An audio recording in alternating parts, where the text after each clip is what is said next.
Mga kaagri, mo na uso karon no, use oil kalan. Kusog kayong siga sa burner nyo. Kana siya mo na blower niya. So para mag-supply og hangin di sa duha ka burner niya. So kanang ubos makita niyo mo ni ang iyang airflow adjuster, duha ka buok para ma-adjust na to ang usay ka kusog sa siga sa burner, diya no i-adjust.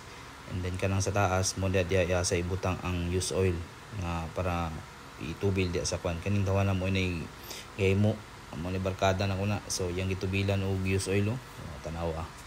So power kayo. So ang tuloan na sa gripo tulo-tulo lang para dili mapuno ang katong burner dito. So kanang tubo makita ninyo mo na yung supply diya sa burner. Hinay-hinay lang oil mo agas diya sa burner. So tanaw kusog kayo, blue flame kayo. Radyo siya gasol. So kani sample ni nagaluto kog native manok. So tanaw ang bukal, kusog power kayo. So makita nyo gitubilan na po na diya og isa ka galon nga use oil. So kanang mga mag-change oil mo motor, sakyanan, pwede nyo ibutang diha, ayo ilabay. So tanawa ang siga burag sa gasolyo do, power kayo. So di gyud makamahay use oil, ginalabay raw sa hay kani magamit na.